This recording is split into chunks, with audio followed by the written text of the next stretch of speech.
Welcome to Savage Minds. I'm your host, Julian Vigo.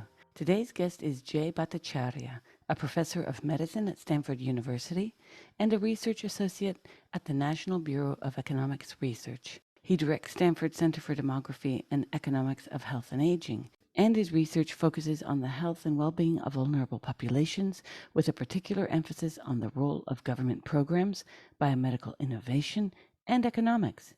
Dr. Bhattacharya's recent research focuses on the epidemiology of COVID-19, as well as an evaluation of policy responses to the epidemic. His broader research interests encompass the implications of population aging for future population health and medical spending in developed countries, the measurement of physician performance tied to physician payment by insurers, and the role of biomedical innovation in health. He has published 160 articles in top peer-reviewed scientific journals in medicine, economics, health policy, epidemiology, statistics, law, and public health, among other fields. He holds an MD and PhD in economics, both earned at Stanford University. This is Jay's second time on Savage Minds. His first appearance came in 2020 to discuss his participation as a co-creator of the Great Barrington Declaration together with Sunetra Gupta and Martin Kulldorff. He returns to Savage Minds, and I welcome Jay Bhattacharya to the show. You and Martin were breaths of fresh air and sanity to me because, as I mentioned to you, I had just moved to ground zero of lockdown cray-cray here. And it was devastating psychologically for everyone here, including myself and my family.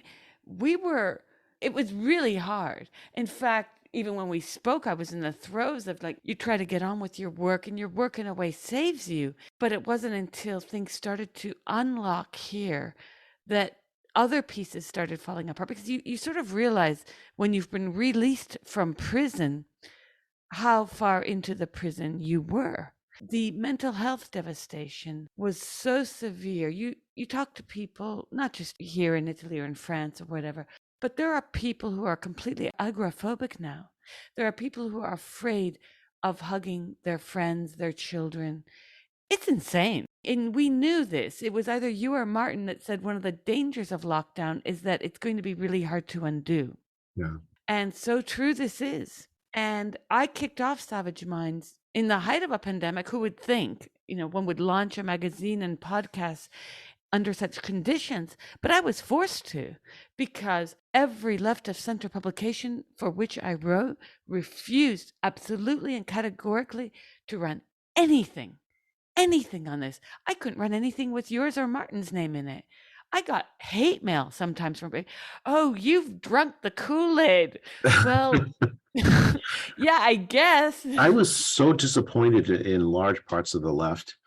I thought for sure the left would speak up, because the harm, you're absolutely right about the harms, but they weren't equally distributed. It's the poor and the working class that have been devastated by these policies. But on the other hand, there were like Sunetra comes from the left, and the Swedish government was that's a left-wing government that adopted this very much more reasonable policy. So it's a really weird kind of time where the normal ideological labels just don't seem to make much sense. We were just abused by them, just attacked mercilessly. Yeah, I interviewed a former politician in Australia. I've been dealing with a lot of interviews with Australians lately that will be coming out shortly. And he said, one of the strangest things about this is that I found myself at protests with people who months before were protesting against my cause. And there I was standing shoulder to shoulder with them. And how true this is. All valences of left and right, they were already going out the window with identity politics, but now with COVID, they're gone. Absolutely. Yeah. It's funny because I had to recognize my own wokeness in certain issues in my youth, especially. And one thing that I respect so much about people on the right for speaking out is that you're defending our rights on the left to disagree with you, you see. The funny thing, I have to say, I had never held my politics too closely before the pandemic. I honestly didn't care that much about politics. I realized I mean, I would write papers, and sometimes it would be picked up by the left, and sometimes be picked up by the right. I mean, I was just doing data analyses in science as far as I was concerned, and it would, it'd make me happy that 15 people would read my paper. I didn't care who picked it, honestly, who picked it up. Um, uh, and I don't like, I look back on those, like, because I have a PhD in economics, right? And so you do a PhD in economics in in a top like like a top Western university, and you're gonna get this, like, some bent toward markets, but it was just a bent. It wasn't like a firm commitment to like a whole set of ideological conditions. I just never really thought too much about it or really cared too much about it. It just seemed like a nuisance to me more than something I really deeply cared about. But during the pandemic, what I found is that my politics are, I don't know how to characterize them anymore. I wouldn't call them right. I wouldn't call them left. I don't know where it fits or belongs. What I do know is that the set of people that I've found that have spoken up, I shared values with much more deeply than any political party I've ever run across. I mean, and I don't know where they were to be. Some of them were on the left before, some of them were on the right before it. It just doesn't matter. Like, there's some, like, deep commitment to civilization functioning, to the needs of the poor, the vulnerable, the working class. I think all of that, and like, to basically just justice, that I share with people, that on the anti-lockdown side. And it's just the sad part is, to me, is to see some of my colleagues who I used to admire, they don't share those values. I have no words sometimes. I get so upset when I think about what the left has done because I saw Jacobin. It's very strange the way they handled lockdown. They said all the right words about being sympathetic about the working class in a couple articles, but most all their articles were really directed at locking down in the end. And this was really strange to not see any expression of concern for not just the poor and working class, but as I joke about, but I'm not really joking, how in the heck were people, parents, meaning largely mothers, supposed to work from home and homeschool kids and have time to eat and sleep? See, no one thought about this. Everyone was just, I kept saying to people early on, I kept saying, how are we supposed to do all of this? Because even before lockdown, I could barely have enough time to eat even one meal a day. I was really busy. I work a lot. A lot of people work a lot and they love their jobs. But it's another thing when you are flung the responsibility of state education that's been abandoned onto you. It's been given this nice name, distance learning or whatever. Uh, They've taken in consideration 0 studies that were coming out even the year before lockdown, which showed that one article is entitled something to the effect of educators love technology, but evidence shows there is very little improvement in learning by students with this. And so all of this was taken for granted that all students need is a tablet. All students need is some kind of robot learning. Well, that wasn't even discussed. So the surrogate to teachers were overworked parents, again, largely mothers, because in this country, that's what happened. Men were gifted Pornhub, by the way. So Canada gave Italy the gift to men of Pornhub. Women were asked to break Einsteinian time-space continuum. There we were. How to fit 50 hours into 24. And I slept very little. I ate very little during lockdown. And the thing is, I had to go to Fox News to hear about working class issues. And I had someone the other day on my wall scoffing me for saying something about Fox. And I said, you are talking about something that you have not watched. See, it's great to criticize Fox if you've actually sat in front of it and watched it. I invite you to watch it. Then across my feed came another article by Fox being very critical of another working class issue. And I put it up on my wall and I tagged that person. People on the left love to make fun of their go-to figures to hate. And Tucker Carlson was one of them. Jon Stewart made fun of his tie. That had a lot of traction for many months. But people change.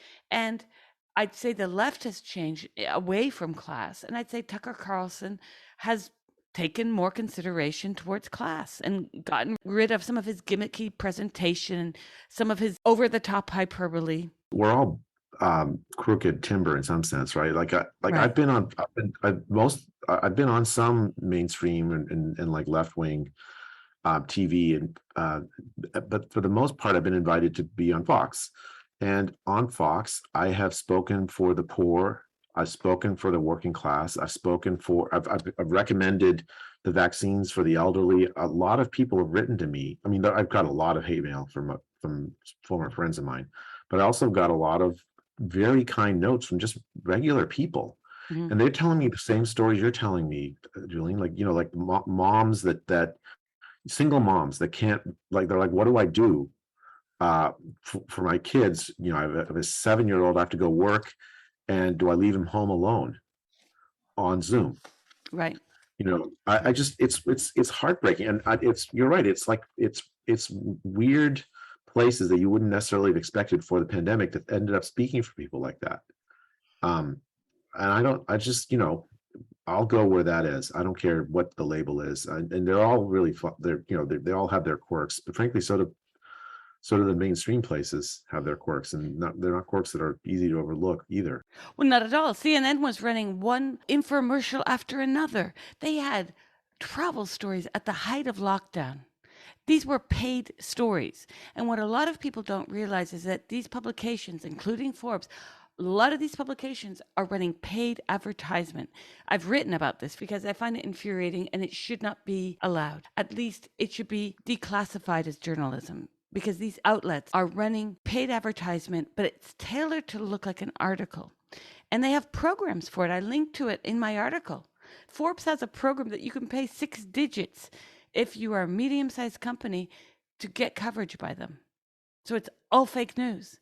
And no one's discussing this. So yeah, when I was seeing CNN and Forbes running story after story about cruises and going to Puerto Vallarta and so forth, it stunk. But I took away from our talk so much because I was in panic mode, seeing everything around me crumble. And it was really hard because that was when I wished I still was in academia, because I'm a freelance writer. Everything crumbled. And I was really panicked, and I thought, oh God, like, what do we do? We've just moved to this new country, and it's had the most draconian response to lockdown. And this government has failed over and over. And now there are failings. We're seeing failings, just as you and Martin told me on the show 2 years ago. The other day, I interviewed a filmmaker and a libertarian political commentator, Topher Field, from Australia. And he told me that the previous 8 weeks in Australia, there were 798 deaths by COVID or with COVID. Of those 798, and keep in mind, 5% of the Australian population is not vaccinated, 2 were unvaccinated. Now, given those statistics, roughly 40 would be amongst the dead who were unvaccinated. This was just one thing he threw out at me during the interview I had no idea about. Then yesterday's news from Germany. I don't know if you've followed that. We spoke briefly via email about the excess deaths. The excess deaths in the UK currently approximately at 1,300 a week. I have tried to get this information from the ISS in Italy. I was stonewalled by them yesterday. I was very angry because they have the capacity to calculate the deaths and know the numbers of who was vaccinated. I'm not saying they can do that for last week's tallies, but certainly for 2 months ago's tallies, but they do not. Then when I tried to get the information on the phone, I was told, well, it doesn't matter. This is what the guy told me. It doesn't matter because, as you know, most of the deaths are amongst the elderly. Well, that's what Topher Field calls moving the goalposts, because if the whole idea of these vaccines was to protect the elderly, which many scientists maintain it should have been, whatever, then what was the purpose in the first place of forcing vaccinations upon all of us in this country? I am supposed to have a vaccine. I was sent a registered letter, threatened with a fine, and nothing has been said since. That was about 2.5 months ago. I mean, I think so. The hard part about this the conversation about the vaccine is that it takes place weirdly in an information vacuum, right? So the main source of valid information we have about the vaccines are these randomized trials that were run in 2020. Now that was run on obviously a very different variant than the one that's currently circulating. So we don't have a randomized trial for how this vaccine works with this variant. The result of that trial was a clinical endpoint of prevention of symptomatic infection. Now, if you think about that, that sounds really good. It's like 95% protection against symptomatic infection at 3 months. I mean, that's a true result, I think. I mean, you can nibble at the edges of it, but like let's just say that that's true. That there's symptomatic infection prevention against symptomatic infection. I think it's true. That actually is not epidemiologically the most meaningful thing, or from a policy view. Like what you want, if you're going to make policy around this, you want to know, does it prevent severe disease or death? Or alternatively, you want to know, does it prevent people from getting any infection at all and transmitting the disease on? Mm-hmm. Like those are two very different epidemiological endpoints that lead to two very different policies. Like let's say we had a vaccine that stopped disease transmission altogether, right? Then you could use it for herd immunity. You could use it to get rid of the virus altogether. You just need to get a sufficient number of people vaccinated and you were done. We didn't know that the vaccine did that in December of 2020. And in fact, the vaccine doesn't do that. We found that out very quickly after the vaccine was deployed, where we saw countries like Israel get enormous case outbreaks even after they vaccinated a very large fraction of their adult population. I mean, there's no way that it could stop transmission. You couldn't maintain that it stopped. I myself, I got the vaccine in April of 2021, and in August of 2021, I got COVID. It's a lot of people have had that same experience. So the vaccine then doesn't stop transmission. There's no good argument for vaccine-based discrimination, right? And I heard in Italy, you couldn't go to a job. You lost your job. That's the same thing in the United States. People lose their jobs over not wanting the vaccines, and they ignored, in the United States, they ignored the fact that if you had COVID and recovered, you actually had pretty good protection against getting sick again, or certainly getting really, really sick again. So they essentially introduced discrimination, legalized discrimination against the unvaxxed on the basis of a scientific falsehood, the idea that the vaccine can stop transmission. We knew this, as you said early on, so that we were told, do you remember at the beginning, Biden, you won't get COVID if you take the vaccine? Yeah. And so that has been one goalpost after another shifting, because we've known that the vaccine does not keep the subject from transmitting.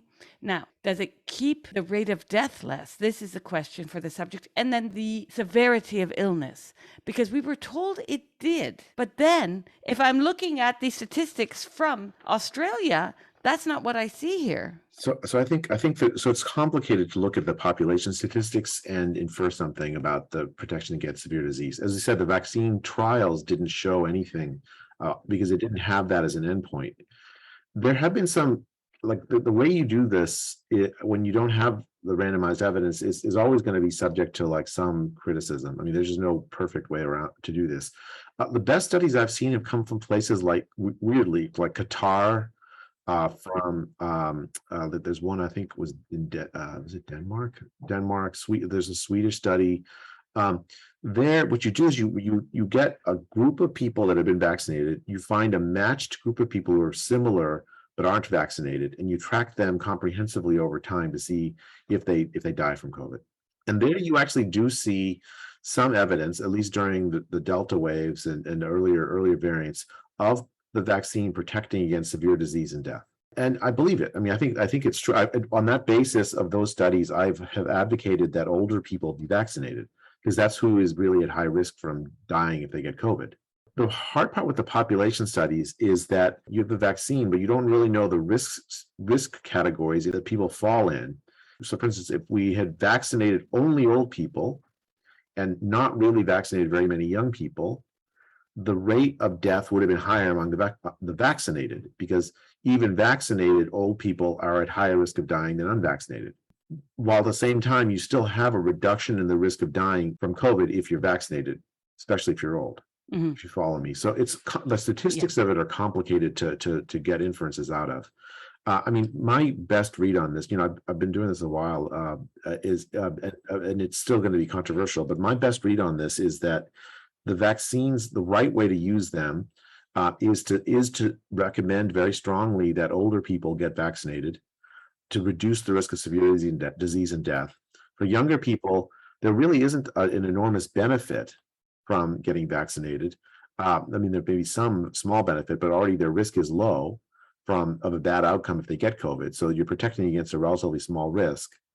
And on the other side of that equation is, especially for young men, these mRNA vaccines seem to produce, I think really high rates of myocarditis, heart inflammation and other side effects that would cut against the whatever benefit. So just on I mean, like if you do medicine, it's always like this. Like you always compare for any medicine, you compare the side effects versus the benefits, and it's always an individual thing. Like for some patients or some people, you might have the side effects are worse than the benefits, and so you say don't take it. And for others, that same drug, the benefits are better than the side effects.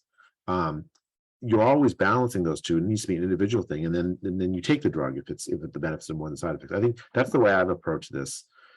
It shouldn't have never been a dogmatic thing. It should always have been clear and honest communication about what we know and what we don't know. I know a person who lives near me who lost her job. She was a hospital worker. Many hospital workers here did not want to take the vaccine. Many were very skeptical about mRNA technology. Most were skeptical, as was I, about the speed in which this was ushered forth, because the average time for vaccine development is much more than this. This vaccine was developed in under a year. The vaccine development that I've read about, depending on which university study you want to cite, but Johns Hopkins, I think, said 10 to 12 years.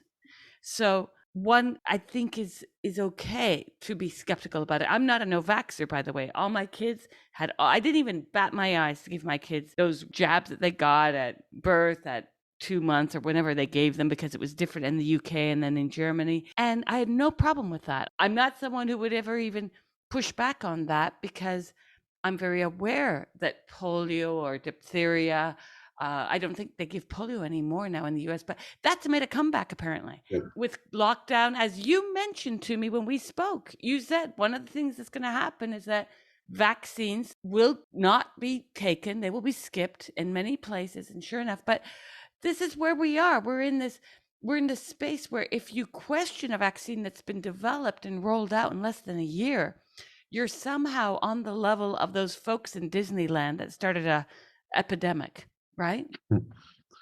I mean, it's crazy. I mean, what's happened is because of the force used to push this vaccine on a population for whom it was, if at best, it was marginally beneficial for young people. The force used is a lot. It's breeded distrust about other vaccines that have tremendous good evidence behind. I also vaccinated my kids for DPT, for measles and for polio. Um, it's really vitally important, like because those are diseases that really can harm children, that can kill children at much higher rates than COVID can kill children. And so we've seen this up upsurge in in parents distrusting those vaccines as a consequence of public health essentially destroying its credibility.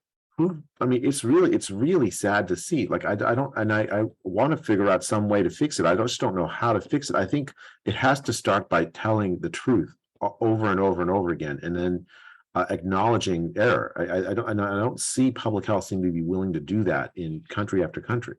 Well, in Australia, Topher Phil was telling me they wanted the government to show them the science to justify the lockdown. And in most countries, governments have not done this. They're just saying, trust us. Wait a sec. This flies in the face Yeah. of what a democracy is about. And I think we need to start to have, just as they had a commission in looking into what happened in 9/11, I think we need to do that for this in every country, because I'm very concerned about this happening again for two reasons. If it's another COVID type light pandemic that's not the plague, I never want to be locked down again like this, ever. I mean, I am against gun ownership, and I think I would consider it, you know? And then I know I sound crazy, but I No, tell you, I mean, the thing is, it's, I think we've never at least in my life, I've never experienced what it means to really lose your liberty. Like, what is that actually? Because I've lived my life in a country where I've never faced persecution. I've never faced a violation of my basic rights. During the pandemic, we've normalized that. We absolutely have normalized it. We've said, okay, you can't say what you think. You can't move from one place to another without permission. You can't make decisions about the health status of your family. You can't choose to work or not to work. You can't you can't even gather with your friends or family for celebrations or for funerals. You can't send your kids to school. I mean, like, very, very basic things that I guess I just took them for granted, have been utterly overturned. And it wasn't like really democratic. It was at the whim of public health. It was the whim of people in my class of people who have some training in medicine or epidemiology or virology or whatever, but do not fundamentally appreciate how important those liberties are for human flourishing, human well-being. when you were speaking just now, I kept thinking, oh, but the wokerati would be saying things, well, it's only a marriage. It's only a funeral. Get over it. People are dying. You know, that kind of Twitter talk that we saw. And I had a similar trajectory to many people who are sitting in our thinking right now. Because at the beginning, I thought, oh, this must be a serious thing. But as soon as we knew we knew who was targeted, we knew what this was about very early on. I began to think that something was really wrong politically. And I saw a shoring up of fear by politicians. They used the population, not only that they could scare to death, but they targeted people who would fit into that fear factor. And that's what this was all about from the beginning, Jay. Again, I'm not a conspiracy theorist. I don't think, that COVID is made up. I know it exists. But you hit it right on the head. The issue isn't whether COVID is real or not real. Obviously, COVID's real. It isn't even whether it's deadly or not deadly. It's obviously deadly. The issue is who's really vulnerable, right? The normal way to deal with any threat, any public health threat, is first identify who's really most at risk, right? And so, like here, there's this 1,000-fold difference in the risk of disease, of bad outcomes if you get infected, right? So, like, very, very old people are very high risk of dying, like 3, 4, 5% risk of dying if they get sick with COVID. That was before the vaccines. That was before basically everyone's been infected and gotten over it. That provides protection, but like, it's really, really high risk if you're older. And much, much lower if you're younger, vanishingly small if you're a child. And so that's a fact. This is a biological fact, right? So what do you do with that biological fact? You move heaven and earth to protect the people who are vulnerable. How is that? I don't understand how that could possibly be controversial. It's just so obviously the right and moral thing to do. At the same time, you don't harm the people that are young, that are not at risk, in some bid to somehow magically protect the high-risk people by harming the low-risk people, right? So, like, we closed schools, forced poor kids to learn unattended on Zoom classes. I don't know if you heard this, but like in Uganda, country of 50 million people, they closed schools for 2 years. And 4.5 million Ugandan children are never going to come back to school again. They're gone from the system forever. They will grow up illiterate. They will grow up. They will become adults with absolutely substandard education. That would not have happened if public health hadn't told the Ugandan authorities that the right thing to do was to close the schools. It is criminal what we've done. And Yes. it's like all in a bid to protect older people when there were other alternate means available to protect them. We did it for nothing. We didn't save lives with the lockdown. In fact, what we did is we devastated the well-being and even the lives of the poor, the vulnerable, the working class worldwide. I mean, there was a. I mean, I still can't get over that this didn't stop the lockdowns. There was a UN report in March of 2021 that said that 230,000 children had died as a consequence of the economic dislocation caused by lockdown in South Asia. Starvation, really.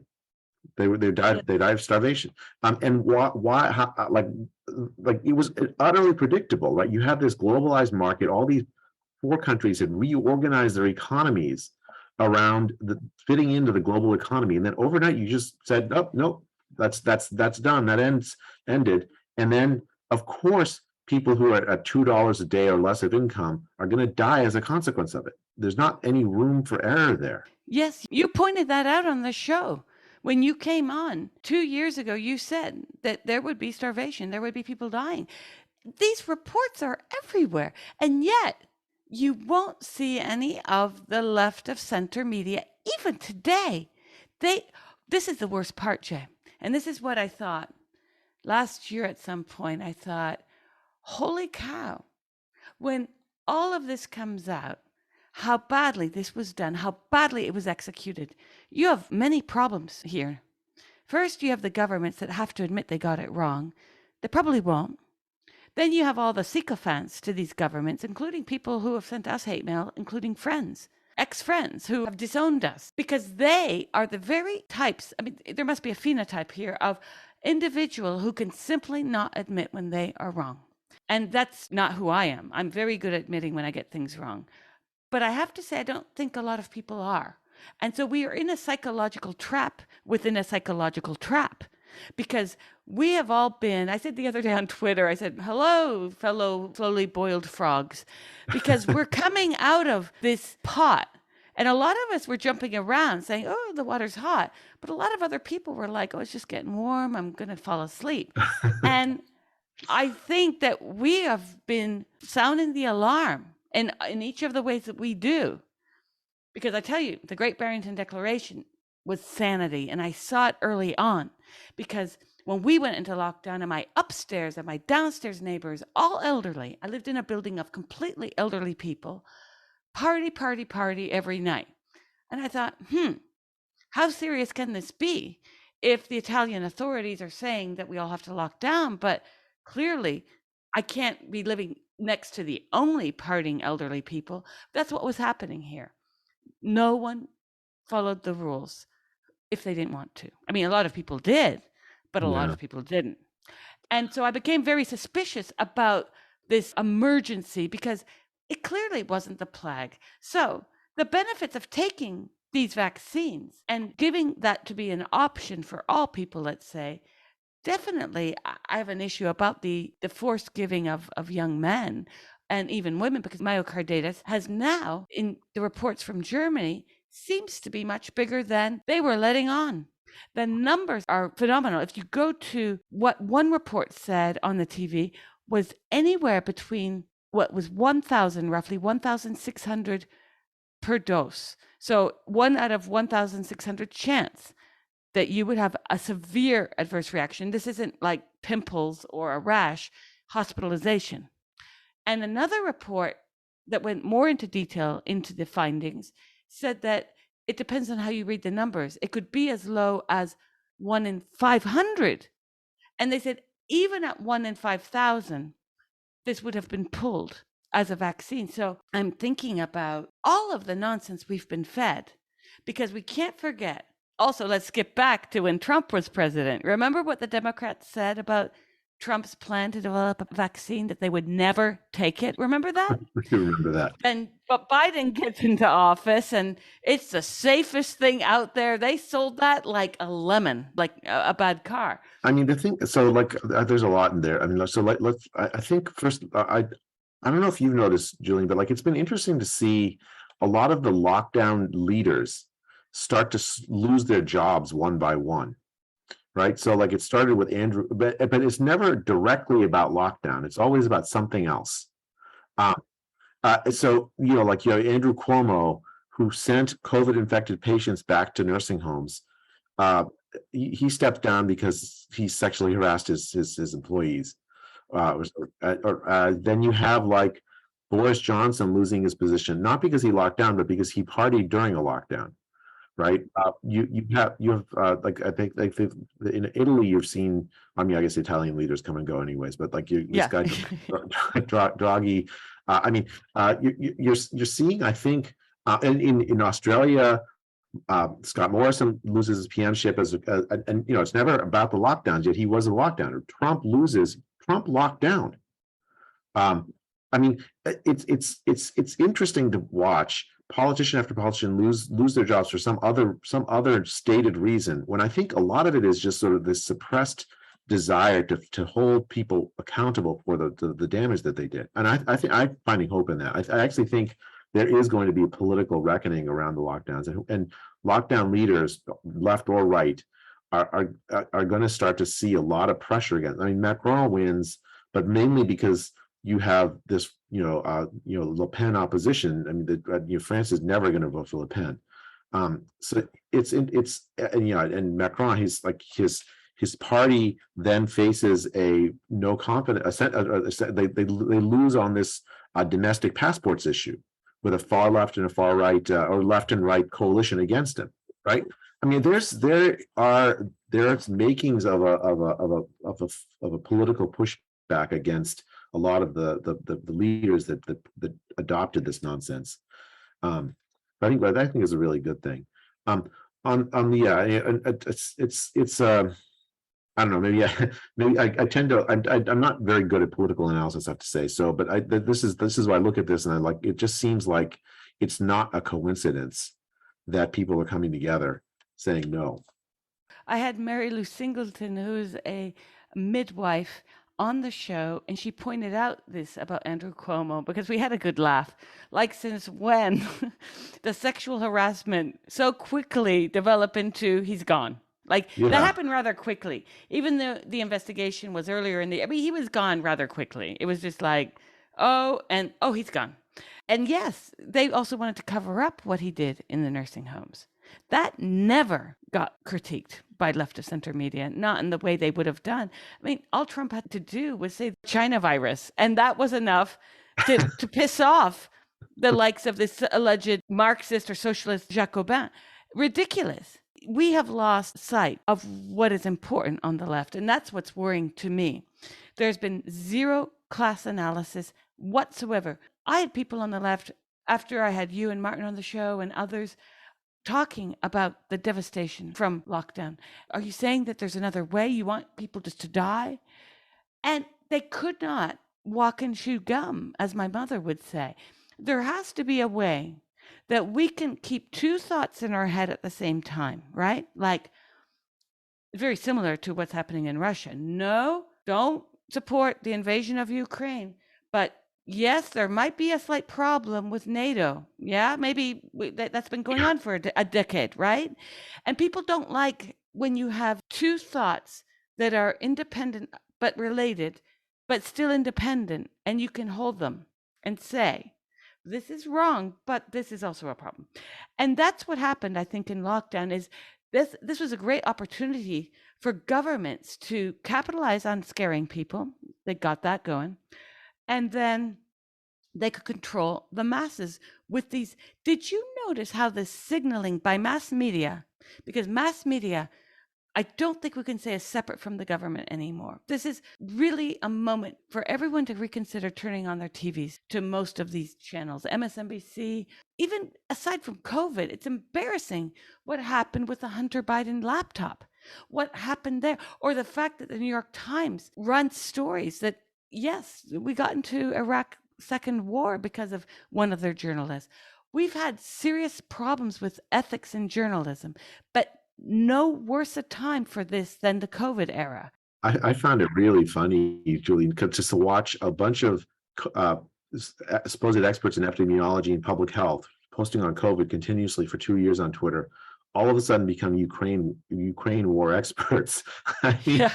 I just, I don't know. I have no expertise in any of that, and I'm not going to pretend I do. I just don't.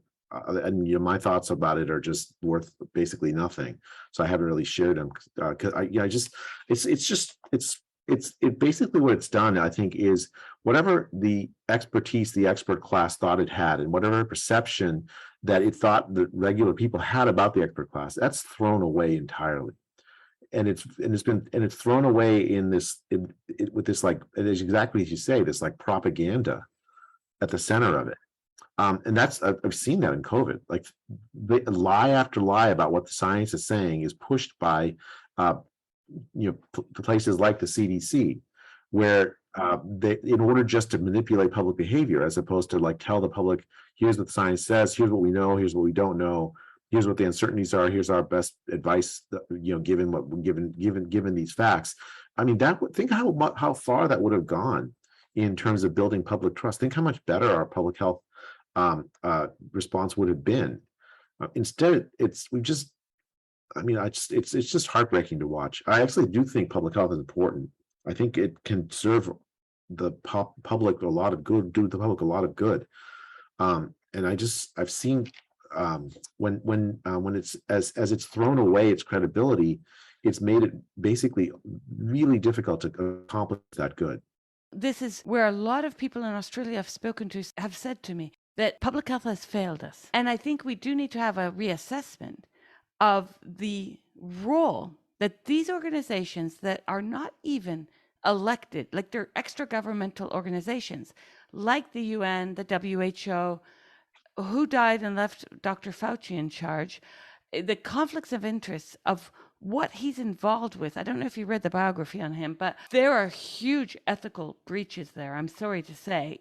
Let's just pretend that this virus had no origin in a lab in Wuhan. Let's just pretend. His involvement at this level was never questioned, and there are many conflicts of interest there. One thing about that is really important, and it's sort of underappreciated. The major conflict of interest that Tony Fauci had is that he is in charge of funding an enormous number of very, very high-profile scientists in infectious disease, including epidemiologists, virologists. Some of the most prominent people commenting on COVID policy are funded by Tony Fauci or by Jeremy Farrar in the UK or Bill Gates. So what you have is funders like Tony Fauci who control the careers. They make or break the careers of scientists. At the same time, those people like Fauci are actively involved in setting policy around COVID and other public health priorities. It's really difficult for a scientist to speak up and say, well, look, I'm uncomfortable with this policy, when there's in the back of their heads, they're thinking, well, what does this do to my career? What does this do to my ability to get future grants? What does this do to my continuing to be in the in crowd? It's a conflict of interest for a scientific funder to play a role in setting policy the way that Tony Fauci has. Leaving aside all of the finances and all that stuff, that conflict of interest is pretty fundamental. There needs to be a bright line separating the funding of science and participation in health policy debates and influence in health policy debates. If you're a scientific funder and you're responsible for the careers of many, many scientists, it's dangerous to allow you to participate in those scientific debates, or certainly to set science policy the way we've seen, because what it does is it creates an environment where scientists are afraid to speak up. And I think that's exactly what we've seen during the pandemic. Is why, I mean, when the Great Barrington Declaration, tens of thousands of people actually signed it, including very prominent scientists. And I mean, people actually lost their jobs for signing it, Julian. It was an act of bravery to sign it. It's hard to imagine. I mean, people wrote to me, and I didn't know what to tell them, because partly I felt responsible, but like they're just brave people speaking up, and they get punished for it. It's because of this conflict of interest. It's just like you wouldn't allow a pharmaceutical company to decide whether a drug should be approved by the FDA or not. That's the same, that everyone recognizes a conflict of interest. This is the same way. In fact, it might even be worse.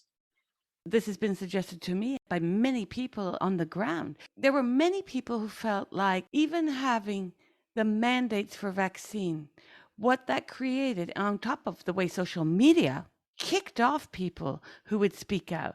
There was this propaganda coming from major media being enforced on social media so that the average Joe or Jane could not see dissenting voices. I'm very surprised you still have your account, because I can tell you so many people have lost their Twitter accounts for saying things that are just patently true. There was stuff fact checked by Facebook and Twitter that got called up, and this article might be, it was completely factual. I had a piece from the CBC that I put up today that was from earlier in the year that they flagged, because if COVID is in the title, they will automatically get flagged until maybe a human checks it. So these were bots, I presume. We have been propagandized so thoroughly. Even doctors here have been propagandized such that the few who've spoken out are looked at as fascists, literally called fascists. And why? Because they're saying that targeted protection was the way that this should have run its course. Yeah. That not exposing young men to the vaccine, because young men are the least likely to die from COVID-19. And this latest variant, as the midwife, Mary Lou Singleton, told me recently, most of the patients she sees with this variant have the sniffles, if anything. So why are we exposing men in their early 20s, late teens to a vaccine that will, I believe statistically, harm them more than would they die of COVID? Because the rate of a 19-year-old dying of COVID is extremely low. But if we're supposed to take at face value what was revealed this week in Germany, then their rates of possibly dying from the vaccine would be arguably higher. Again, I'm speaking without seeing the data. I don't know if I believe that the death rates are higher with the vaccine. I will say the side effect rates for young people, given the benefit, are not worth it. Right? There was a reanalysis of the randomized trial evidence by some people, some very prominent people, including a fantastic statistician, and Peter Doshi, an editor of the British Medical Journal. Joe Fryman, who's it's an incredible scholar, an ER doc. They reanalyzed the data on the randomized trials, looking for severe adverse events. They did a few things that were really clever. They pulled together the data from the Pfizer and Moderna trials together to get a big sample size. Then for every single reported side effect in the trial, they had a panel of people, 3 people, decide whether it was vaccine related or vaccine not related by voting. But they voted blind. They didn't know if the person who got the outcome had been in the placebo group or the vaccine group. So it was really a fair sort of test. And they found a rate of serious adverse events of something on the order of 1 in 800, which is really high for vaccines. Now, I think even with that, I think it's still worth it for older people to take the vaccine because they're protected against a severe disease risk. But I agree with you, for young people, I don't think the balance is worth it for that risk. You're listening to Savage Minds, and we hope you're enjoying the show. Please consider subscribing. We don't accept any money from corporate or commercial sponsors, and we depend upon listeners and readers just like you. Now, back to our show. When I said the risk of death, I should precise here. When I read words like myocarditis and pericarditis, obviously one can not die from that immediately, but what long-term studies will be done? It's not good. Why would you need it? It's not good.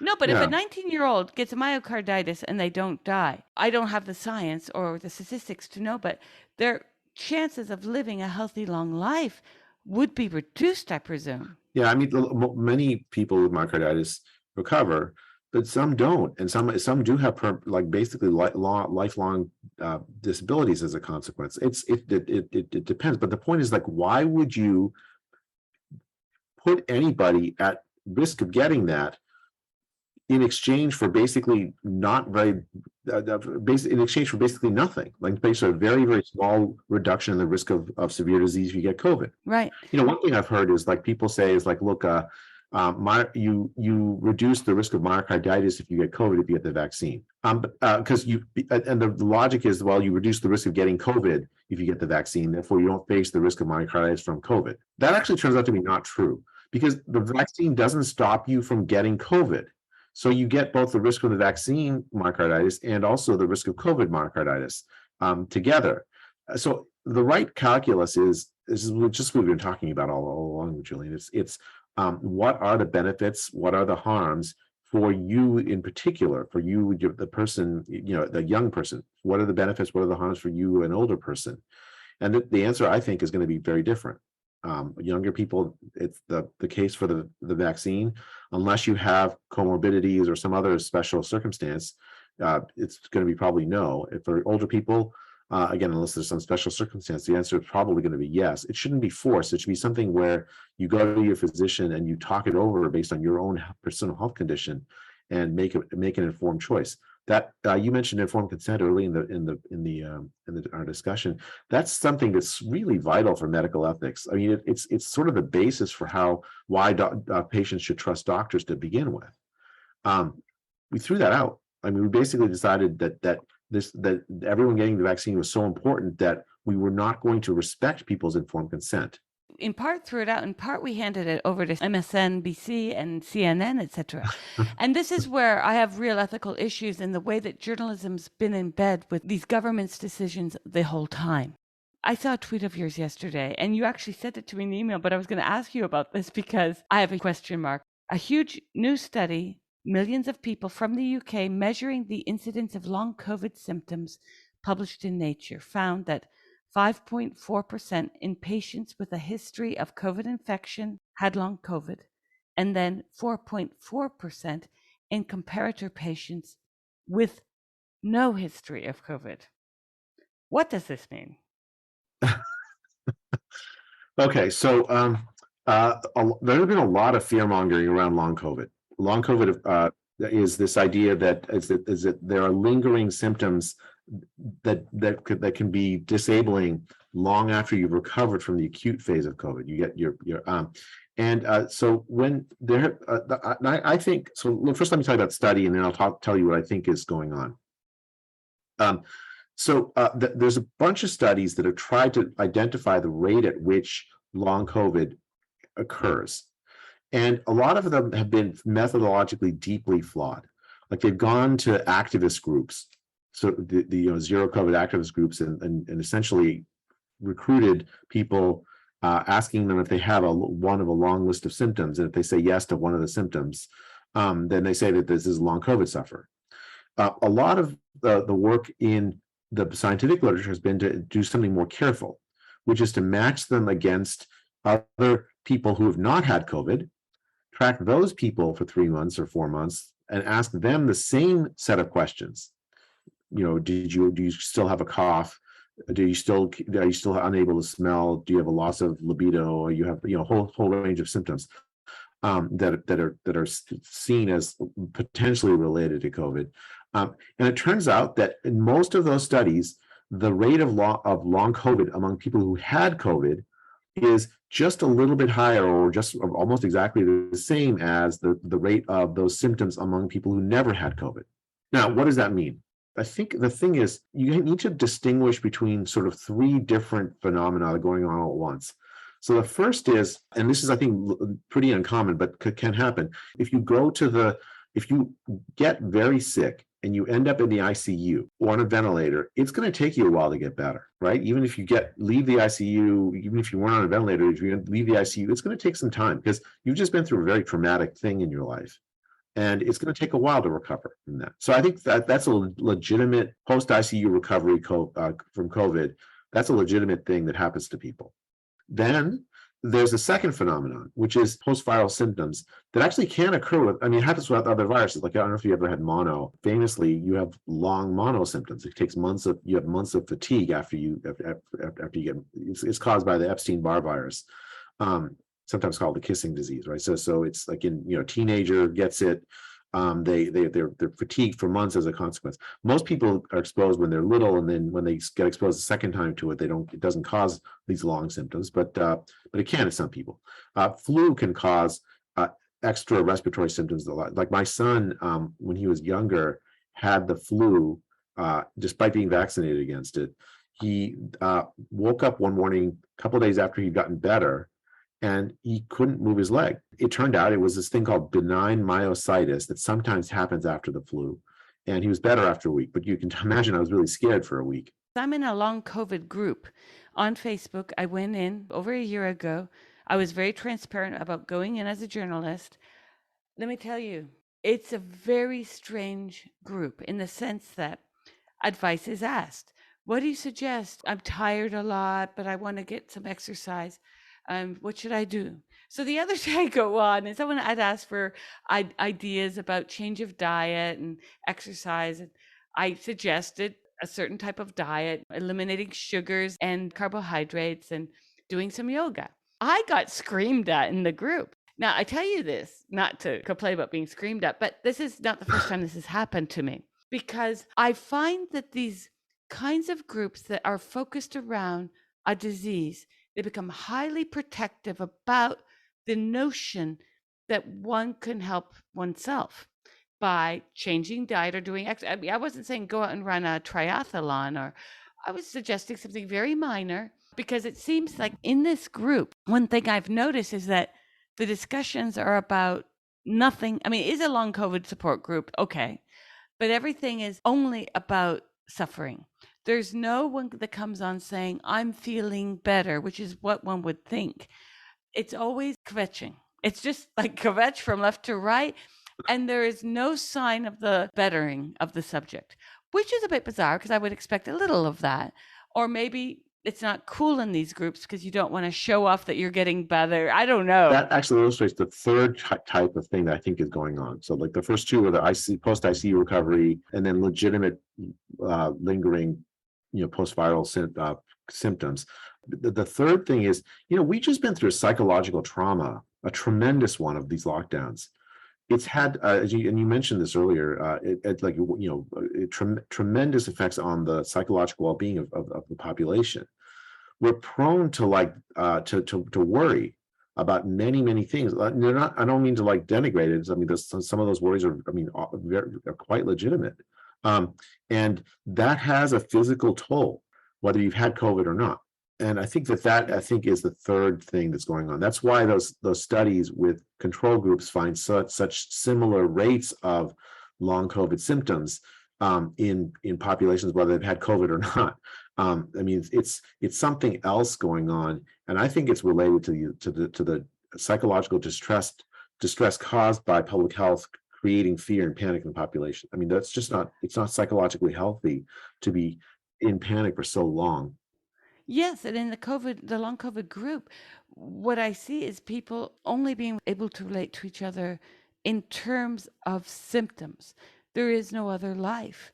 And it reminds me of, now I'm not saying all people who are struck with chronic fatigue syndrome. I'm talking about the hyperpoliticization of chronic fatigue syndrome that goes on, such that if you write about it, happened to me, you get death threats.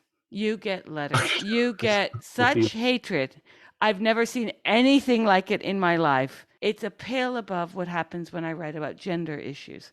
So I'm very interested, just from an anthropological perspective, in how the socialization around a disease has become people's identity. And there's a lot in common from these long COVID support groups and what I see in the CFS support groups. Just saying. I know I'll get hate mail for saying that, but well, I think, the thing is some of those things are, some of those conditions are hard to pin down. If you're in medicine, it looks like a whole non-specific set of symptoms. Doesn't mean that it's not real. Exactly. It just means that it's hard to pin down and the causes are multifactorial. Right. They often include psychological distress, as well as physical distress. Those are all real things. Those are shouldn't be dismissed as if they're meaning. I mean, but at the same time, you have to acknowledge the facts as we have them, right? To say, okay, well, this is all COVID, And I mean, I think a lot of times what people do is they'll look for a simple single cause and point to it as a way of essentially saying, oh, look, it's not my fault. My heart breaks when I see that, because the issue is not one of fault or not fault. The issue is one of how do you provide support so that people get better. And when you have a situation where like you're engaging constructively with this group and you get death threats as a consequence, that's not helping the members of that group who are really suffering. Like what you're trying to do is give them, advice to the best of your ability. And to me, it sounds like good advice. Go do this kind of healthy exercise. That doesn't like stress. It doesn't it's not. You're not. You don't need to run a triathlon. You can go do these healthy habits, which are good no matter who you are. I mean, you're giving good advice and you're getting death threats for it. It's crazy. It doesn't help the members of the group to have created a situation where that kind of care for people results in threats. It doesn't make any sense. Well, I have interviewed Simon Wesley from the Royal College of Psychiatry in the UK. He was a specialist in CFS and he stopped. He also had to get his mail scanned in an X-ray machine. He suffered a lot for suggesting and doing research on CBT and GET therapies. And it's a very interesting paradigm where sick people politicize, but they push back on the suggestion of therapies that might help them, or the suggestion, as you just said, that psychological aspects are part of the somatic. And it's a very strange thing because the West is very distinct from, let's say, the Arabo-Islamic world in this mind-body distinction, or from even India, where there's an acknowledgement that the mind and body function together. In the West, there's this arrogance that they do not. Hence, the motivation behind a lot of these groups that harass doctors. I learned about this when I was working on a subject related. I was dealing with a transgender identity movement in the UK, and I was talking about the kind of death threats I had just received. And at the next table in this cafe where I was working and speaking to this woman, she says, that's interesting because I'm a psychiatrist and we had a similar problem in a study we did on CFS. And I was like fascinated. And we spoke for hours. But it's interesting too, because there's a lot of cultures where the way to somatic health incorporates the psychological. And of course, as you just said, we've just come off of lockdown. Even people who think they weren't affected because they think, well, I'm middle class, I own my home, I didn't have to worry about rent. Well, there's other things that maybe they're not seeing, because unless you're a New Yorker where everyone has an analyst, it's going to be really hard to discover what really happened to you. Because I think I had to acknowledge last fall a lot of ways in which I'm still reeling from this. My poor son was affected. Oh my gosh. I mean, at the time he was supposed to be developing socialization skills, he couldn't leave a very tiny flat. And so I think these governments have a lot to answer to, but let's get to that, because you've talked a lot about the non-effectiveness of lockdown. John Hopkins did a meta-analysis of this. What does that analysis say? So there have been a whole bunch of studies that have looked to measure whether lockdown actually, what it did in terms of saving lives. The idea of why a lockdown might work sounds so intuitive, right? This disease is a viral infection. Viral infection spread, like respiratory infection spread when people are close together in a closed space. One person has the disease, another person doesn't. If I just keep people apart from each other, I mean, that's the basic idea of lockdown is physical separation of human beings from one from the other.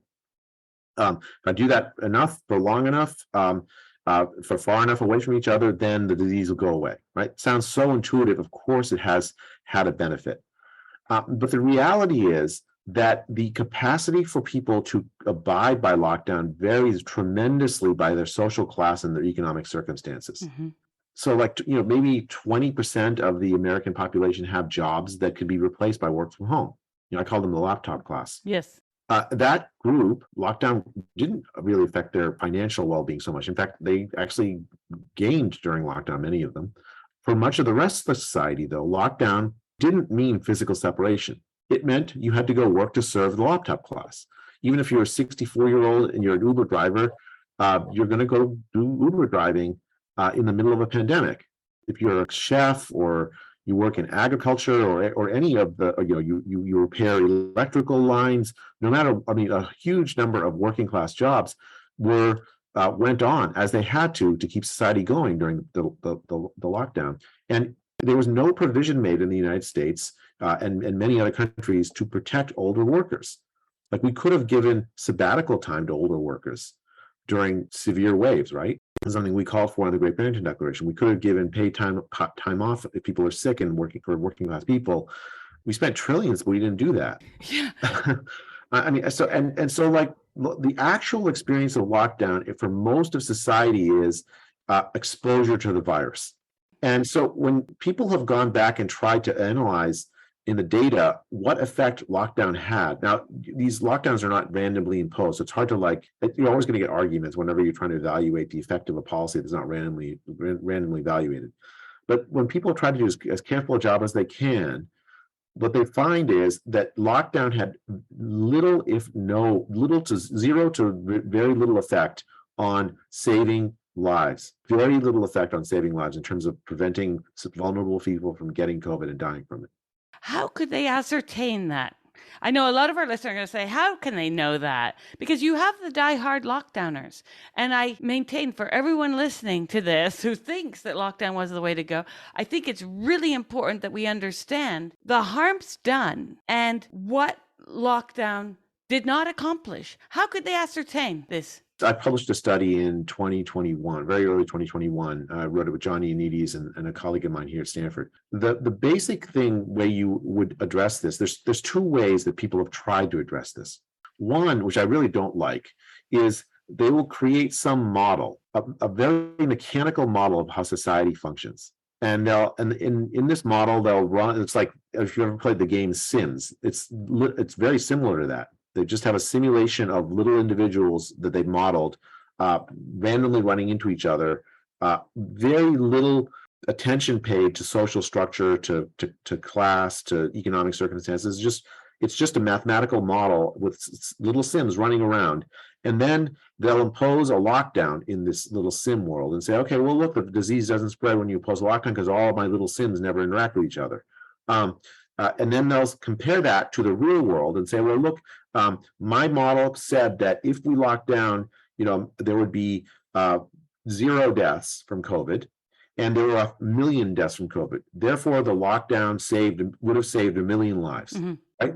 So they use the model to generate a counterfactual. Right. That's one way that people have gone about trying to evaluate lockdown effectiveness. And those papers always conclude that lockdowns would have saved a crazy number of lives. But they're just not plausible because the model is not plausible. The other approach is to compare real world places in similar time periods, some of which locked down and some of which didn't lock down. And so the paper I studied looked at cases in Sweden and South Korea, and not just like the whole country as a whole, but like little regions within the country, mm-hmm. Some of which had some more aggressive policies, some of which had less aggressive policies. Compared those places which didn't lock down at all, didn't lock down in the sense of didn't impose mandatory stay-at-home orders, didn't impose mandatory business closures, versus places that had more stringent policies, including mandatory stay-at-home orders. Mm-hmm. And what you find when you do as careful a statistical analysis as you can is that there is no difference in the rate of spread of the disease in the places that locked down and the places that didn't. The Hopkins meta-analysis basically correlates together all of those studies. It tries to give more emphasis on the high-quality studies, less emphasis on low-quality studies, more emphasis on studies that are larger in scope and less on the smaller in scope. And what it concludes is that there's very little effect of lockdowns, I think, on cases, on the spread of the disease. Now, will leaders listen to this, or will this be business as usual? Because, as you know, a lot of what many would call conspiracy theorists, but one must wonder if they weren't the beacons of light in this for some. Many people thought this was a pandemic. Many people thought this was about some kind of economic takeover. And With all the dishonesty afoot around the science, follow the science. Well, we've been lied to about the science.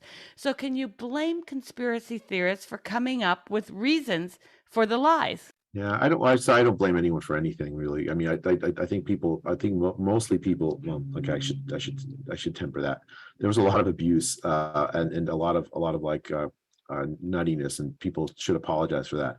But in terms of like regular people looking around trying to figure out why things happen, I don't blame people for thinking in that way. But I will say I don't think it's true, Julian. I don't think it was a conspiracy. It wasn't a plan. It wasn't planned. What happened was that the virus hit, people panicked, and then politicians and other actors took advantage of the situation to try to get their preferred policies in place. So when we published that paper, I know for a fact that that there in many European parliaments, they were discussing that paper, including in Sweden. The Hopkins paper, I think, came out in January of 2022, and then there was a revised in June. That led to a tremendous discussion in country after country.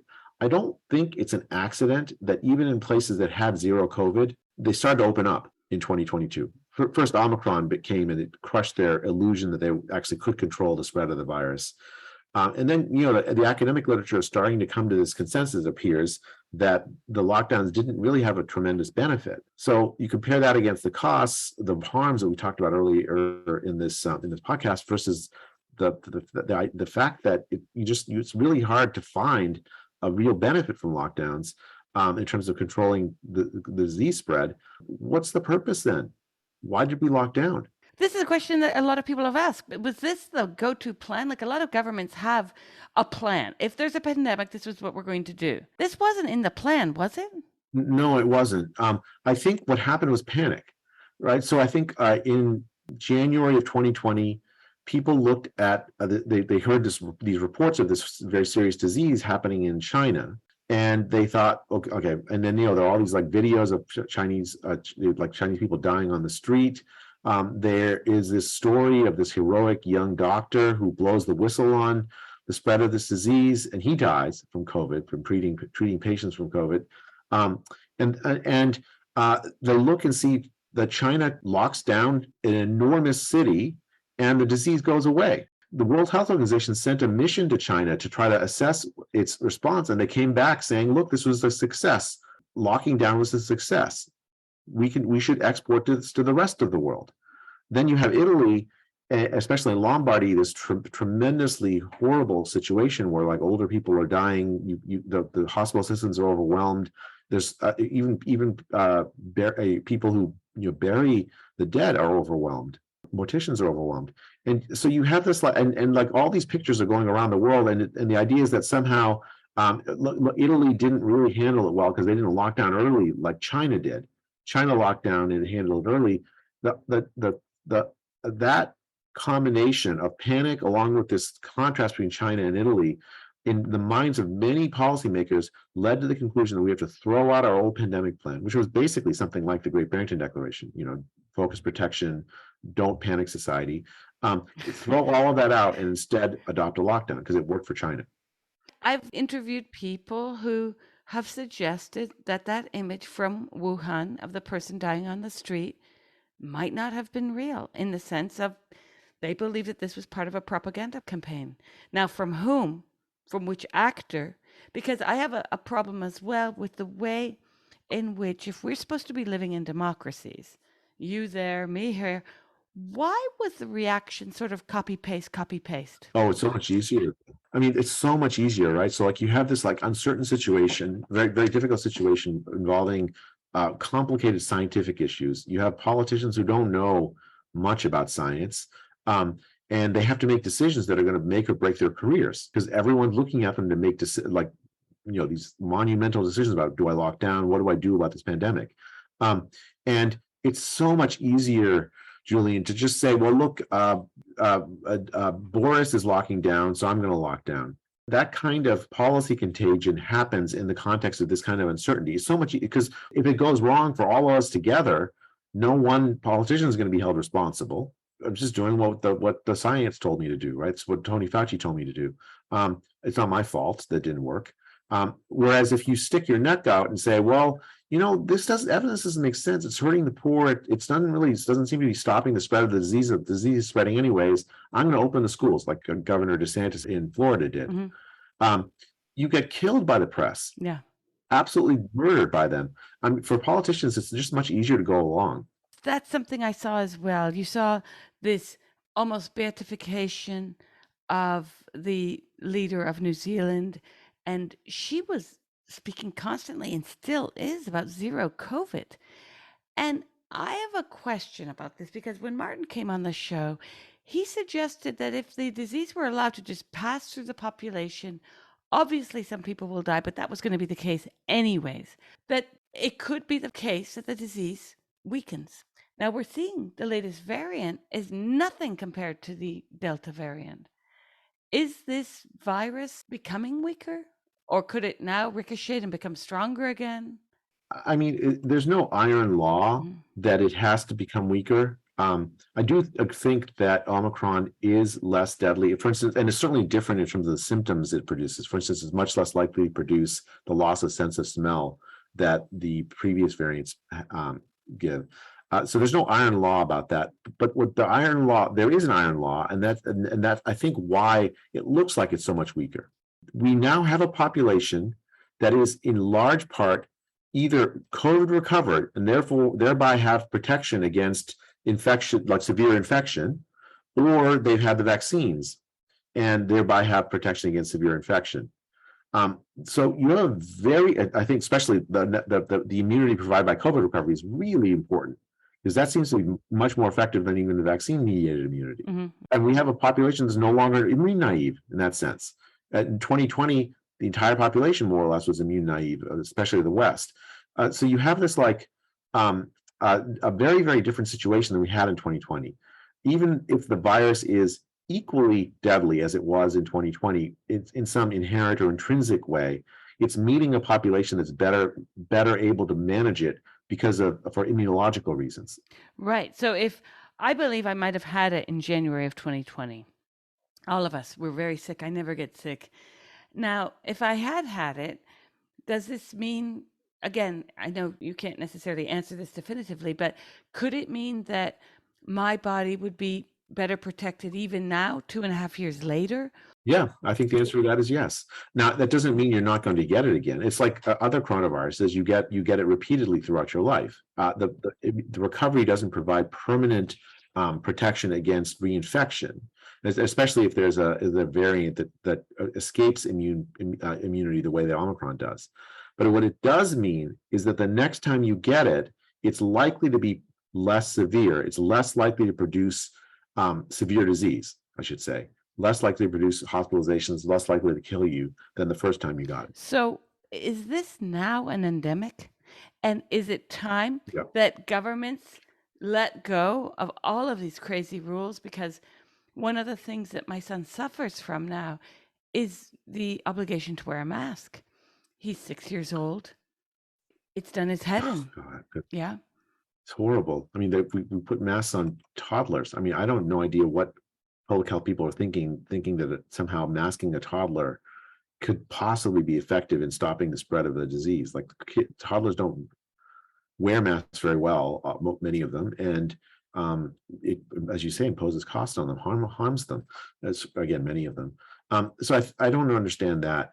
But as far as directly answering your question, the answer is yes. It's long past time, Julian. It's long past time to tell people the good news. Like, we are actually in a place where we don't have to have these restrictions at all anymore. I don't believe they serve much of a purpose before, but they certainly serve no purpose at all now. It's time to let go of the panic, the fear mongering. It's time to let go of these restrictions. It's time to tell the world that there's more to life than just prevention of a single infectious disease. Let's not organize society around that.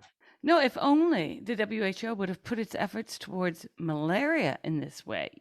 Like, this is what kills me, is there are diseases that are killing people in poor countries that gets no airtime. The problem for the WHO is that it has really lost its credibility during the pandemic. It's acted on behalf of rich nations. It's made advice that's actually harmed poor nations pretty sharply. And you can see this with the monkeypox, right? It declares this emergency over monkeypox, and most countries are not jumping to do something about it. The problem is, like, the WHO really needs to go back to what it stands like. It's dedicated to a holistic vision of health, meaning health is not simply the avoidance of disease, but a more comprehensive idea of human flourishing, right? Psychological, physical, social flourishing, economic flourishing, even. And that idea that was at the center of the mission of WHO to promote that, it's lost its way around that, and instead has adopted stances that sort of prioritize prevention of a very small number of diseases, while at the same time exacerbating the consequences of other disease. You mentioned malaria. Malaria prevention efforts actually was stopped in 2020. Malaria spread more as a consequence of the lockdowns in poor countries. Same thing with vaccination programs for infants in poor countries. I mean, I think the WHO really needs to return to what its mission really is. It also needs to apologize for what it did during the last 2.5 years. It fomented panic. It basically winked and nodded and said, we really ought to lock down, even while trying to pretend like they weren't, saying that it redefined even herd immunity, what herd immunity was, because it wanted to push against ideas like the Great Barrington Declaration. It really needs to get reformed pretty fundamentally. I do want a new WHO, or at least a reestablished one that's much better than the current one. Well, there should be an organization that's at least more transparent, and that there should be a representation of dissenting voices allowed and represented, forced to be there as well, because this became a real monopoly of opinion. If social media was a barometer for how yours and other voices were met, the way in which you were treated. I mean, you guys were accused of being in bed with the Koch brothers. I mean, it is insane, the stuff that was thrown at you all. The problem is, like, they didn't really have substantive arguments. And of course, I've taken zero money for any of my work during the pandemic, not $1 in our area, not $1 in even for, I've been an expert witness in almost 100 anti-lockdown, anti-mandate cases. And I've taken $0 for all of that, nothing for my op-eds, nothing for my writing, and certainly nothing from the Koch brothers. I've never taken any money from the Koch brothers at all. I think these kinds of attacks happen when there really isn't a counter argument. The idea is to delegitimize the opposition so that you don't have to argue on substance. After we wrote the Great Barrington Declaration, sort of 4 days after we wrote it, Francis Collins, the head of the National Institute of Health, wrote an email to Tony Fauci, calling me, Martin Kulldorff, and Sunetra Gupta fringe epidemiologists. Sunetra at Oxford University, I think she's the best epidemiologist in the world. That's not close. Martin Kulldorff is among the very best biostatisticians in the world, best epidemiologists in the world. At Harvard University, I'm at Stanford. They called us fringe epidemiologists. He called us fringe epidemiologists, and then he asked Tony Fauci to produce a devastating published takedown, to which Tony Fauci then responded a little later with a Wired magazine article. I started getting calls from reporters asking me why I wanted to let the virus rip through society, why I wanted to kill people, in effect. It was really disgusting. When especially since what we're calling for was focused protection of the old and the vulnerable. Right. I mean, that was and lifting the harms of lockdown on the poor, the young children, on the working class. So I think to me, it essentially what exposes is that the fact that governments and the scientific bureaucracy uses its control over the narrative in the media to delegitimize opposition, as opposed to what you normally would think they would want to do, is to understand what the real range of ideas in the scientific community are about difficult problems, and then make decisions on that much more informed basis.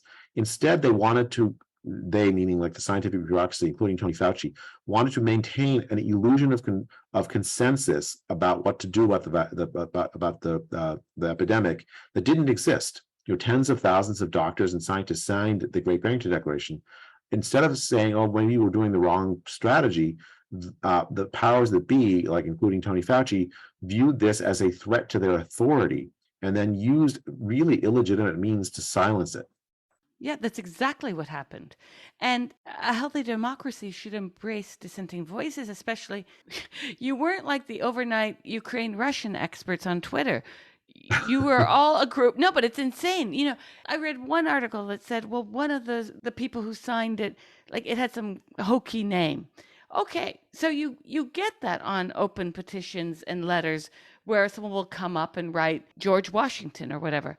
But that was a very dishonest article, in effect, because it was a great way to derail what the declaration was stating and what many scientists were stating.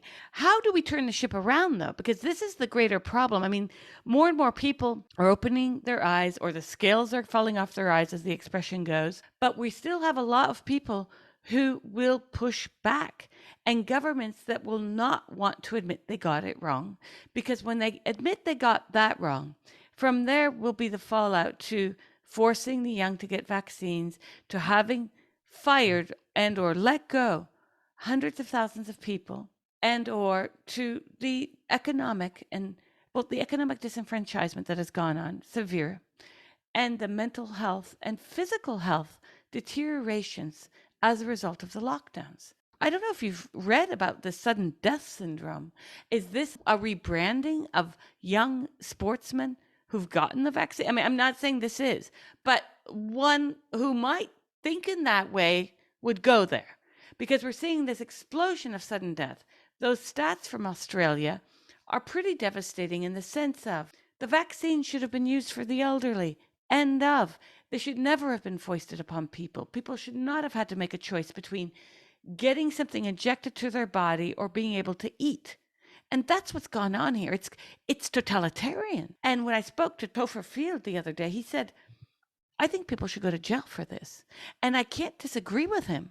So I don't know about jail. First, let me address this the rise in deaths, excess deaths in younger populations in 20s, 30s, 40s, 50s. That's real. I mean, that has definitely happened. You're seeing this excess mortality. The cause of it is still unclear. Like you mentioned, vaccines as a possible cause. I mean, I suppose it's possible. I can't exclude it at this point. But you can also point to the extended effects of lockdowns on them. Like in the United States, there's this enormous rise in deaths from substance abuse.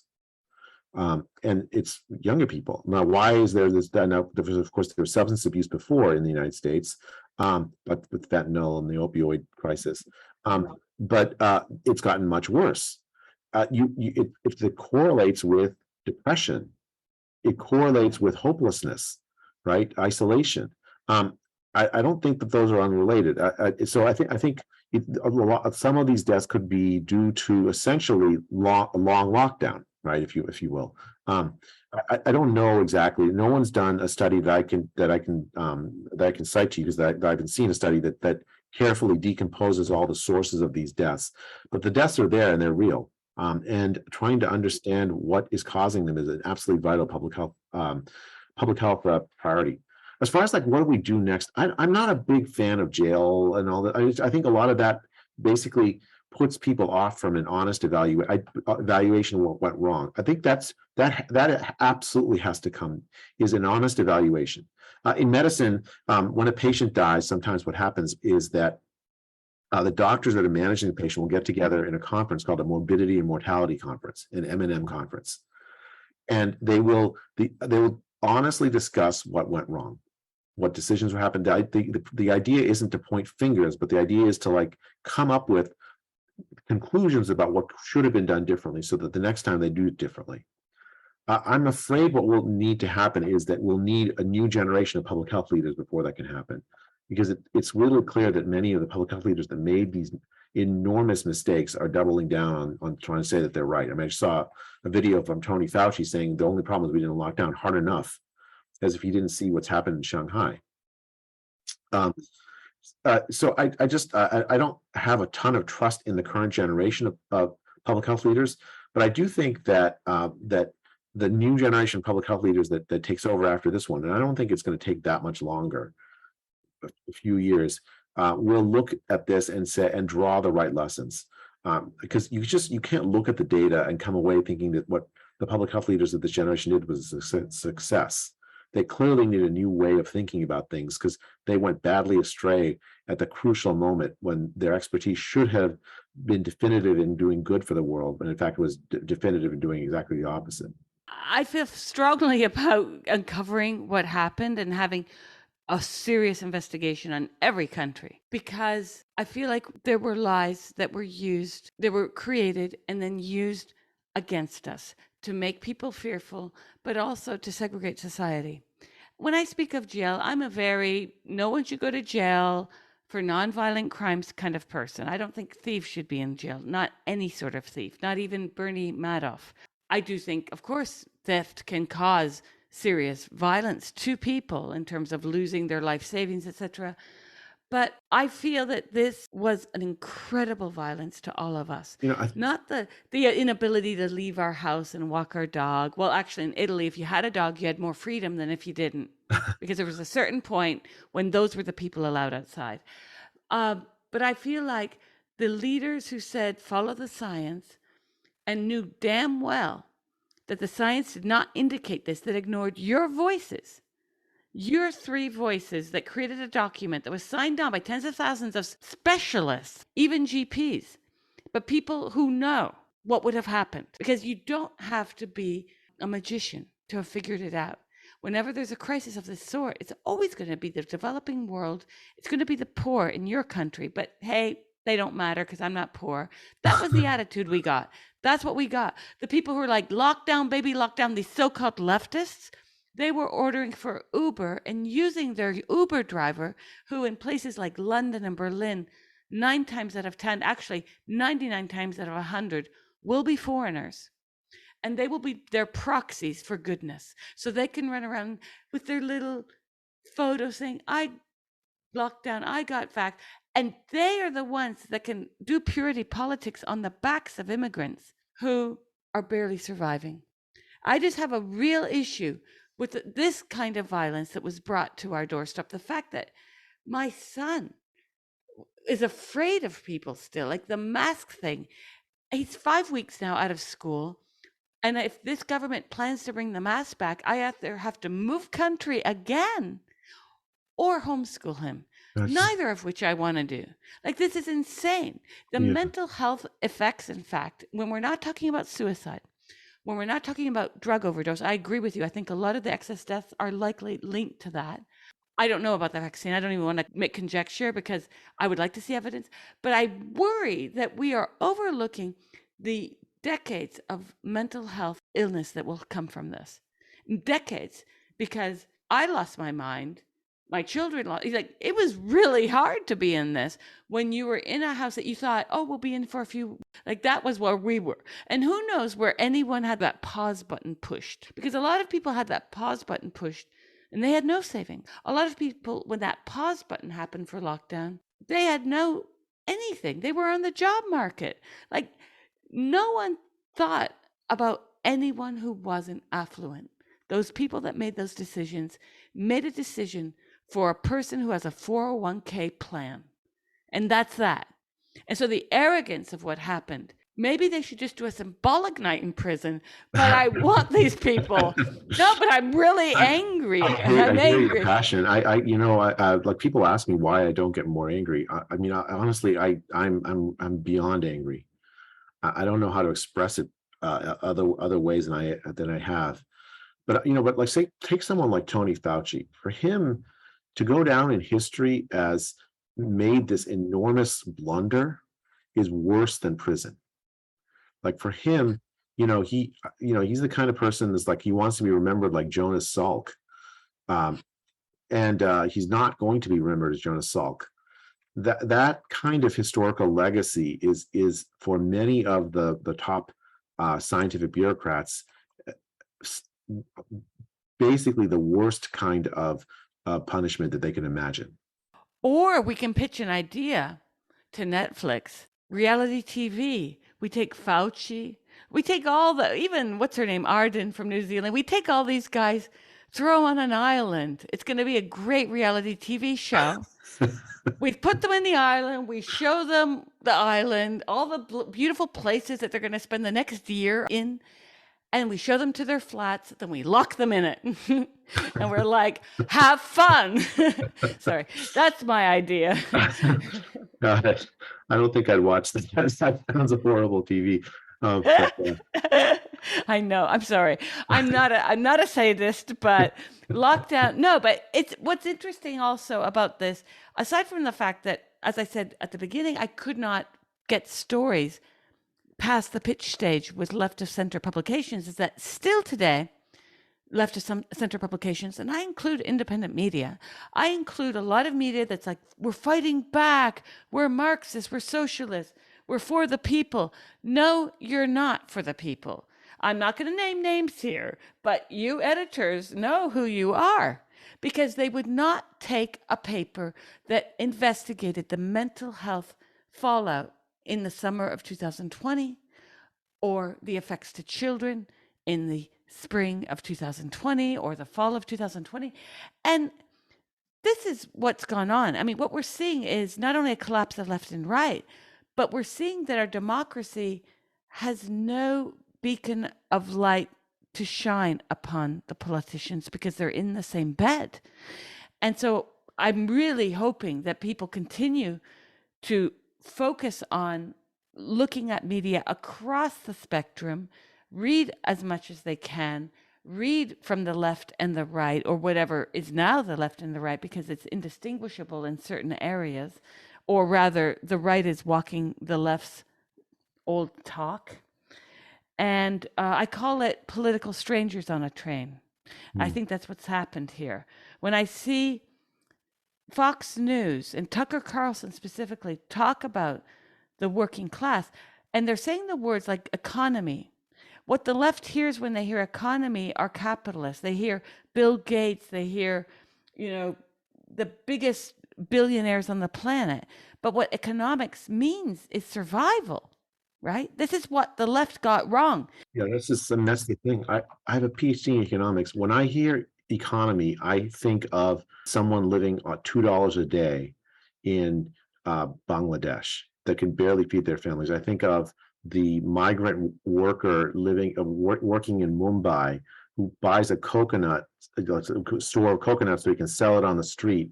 And then with the money, he buys coconuts for the next day to sell, and whatever's left over he can spend on food, right? That's what I hear when I hear economy. And when I hear economic disaster, I think about what happens to them, right? And what's happened to them is really a crime. I mean, it's incredible that we gave zero thought to the most poor and vulnerable people in the world when we adopted this policy. Yes, and I remember years ago when the U.S. Embassy in Kenya was bombed. A good friend of mine said to me, my mother pointed out something that wasn't mentioned in the news. It's not just that the U.S. Embassy was bombed, but there was no mention made of the hundreds of people affected by this, meaning of the hundreds of people who worked in and around the embassy, and the hundreds of people those hundreds of people supported, in some cases, by the excessive salaries in Kenya for them to have earned from the U.S. Embassy, or for being the official courier service for the U.S. Embassy, etc. And no one thinks about that. And this is what a lot of people on the internet will call white people problems, because we don't, in the West, people tend not to see this. Yet I grew up in a heritage, as you did, and many Americans as well, where we were raised with the idea of class consciousness, and we're raised with the idea that poverty exists. And it exists because of this series of mechanisms, of histories, etc. But no one was thinking about this on this alleged left. The very ABCs of Marxism were right there in front of their eyes, and they did not see it. And how can you have a magazine that runs story after story about developing world, the global south? This is what you see in some of these places where I pitch my stories.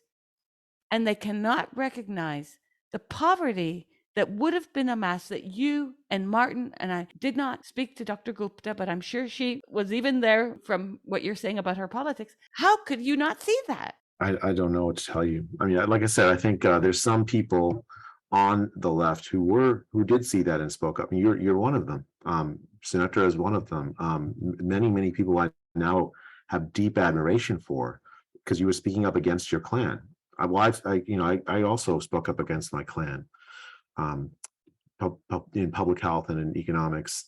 I don't know. I think it's too many people, right? It's too many people, too many of whom really are people of goodwill. I think a lot of it was panic and fear and scared. I mean, they were scared. We just have to like find some way to like allow them to be wrong without entirely demonizing them, and bring them back in the fold.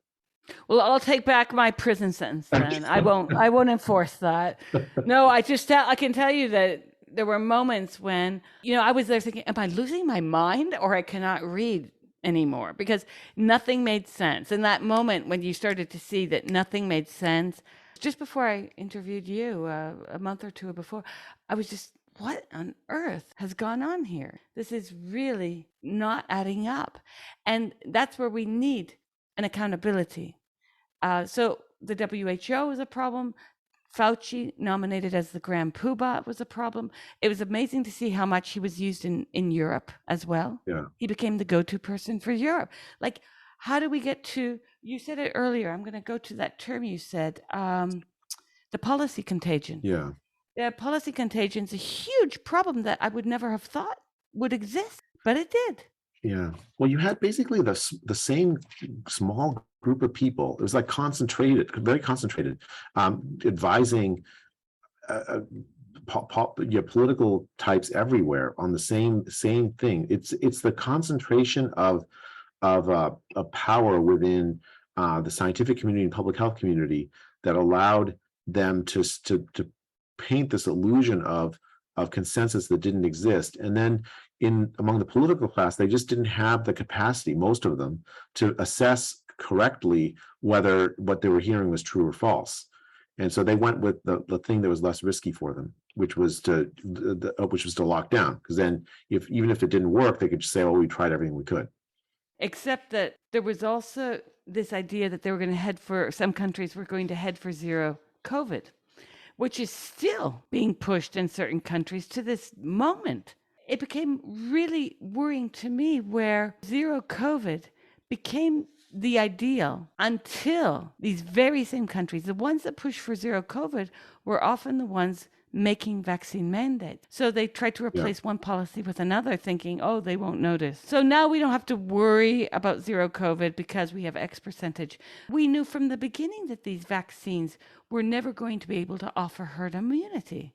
So the leaders themselves were speaking out of both sides of their mouths.